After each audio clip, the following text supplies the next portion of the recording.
hasil peradilan adalah NO, saya melaporkan kepada Ibu Megawati Soekarno Putri. Rekan-rekan pers, Assalamualaikum warahmatullahi wabarakatuh. Salam damai sejahtera untuk kita semuanya. Om Swastiastu, Namo Buddhaya, salam kebajikan, rahayu.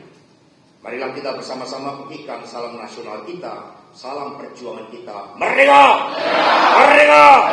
Merdeka! Terima kasih. Seluruh masyarakat Indonesia, rekan-rekan DPP, para penasihat hukum, rekan-rekan pers, dan saudara-saudara sekalian. Pada hari ini, setelah cukup lama berdiam diri, melakukan perenungan terhadap berbagai bentuk kriminalisasi hukum yang ditujukan kepada saya, maka tibalah saatnya untuk memberikan penjelasan kepada seluruh masyarakat Indonesia dengan sebenar-benarnya. Apa yang menimpa saya tidak terlepas dari kepentingan politik kekuasaan. Mengapa? Sebab banyak pakar hukum yang telah melakukan kajian, bahkan suatu eksaminasi hukum dan focus group discussion terhadap putusan atas nama Wahyu Setiawan, Agustiani Tio Fridelina, dan Saiful Bahri, sebagaimana telah dilakukan antara lain oleh Profesor Dr. Amir Ilyas, Profesor Dr. Eva Ahdiani Sulfa, Profesor Dr. Ridwan, Dr. Khairul Huda, Dr. Mahrus Ali, Dr. Beni Harmoni Hereva, Dr. Aditya Wiguna Sanjaya, Dr. Maradona, dan Dr. Idul Rizkan, dan lain-lain.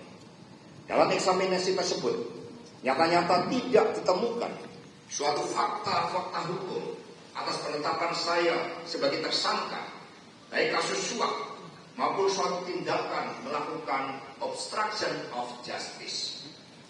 Dalam Undang-Undang KPK pasal 21 misalnya, tindakan obstruction of justice terjadi pada saat penyidikan. Dari hasil eksaminasi juga tidak ada bukti permulaan yang sah menurut hukum untuk menetapkan saya sebagai tersangka.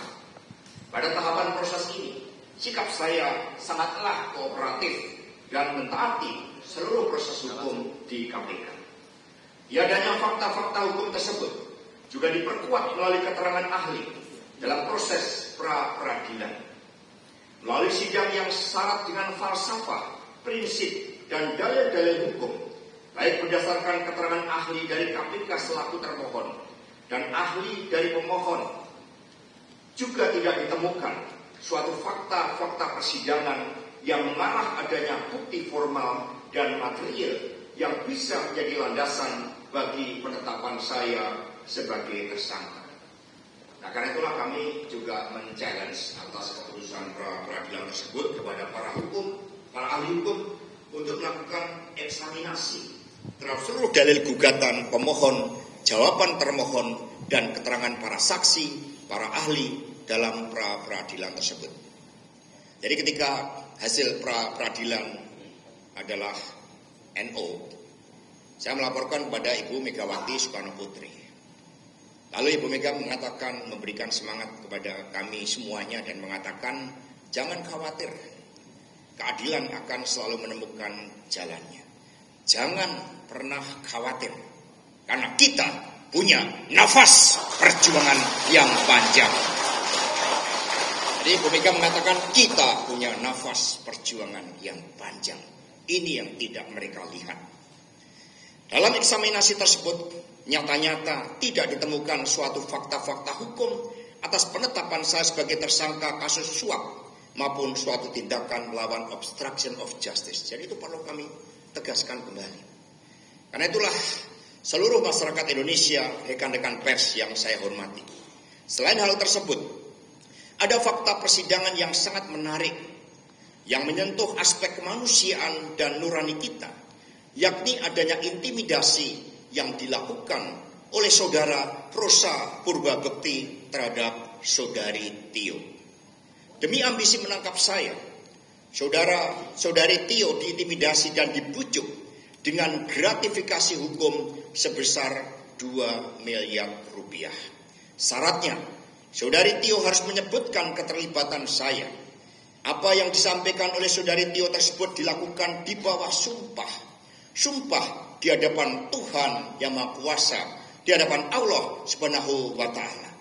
Dan tangannya itu berada di atas, di bawahnya Al-Quran, kitab suci.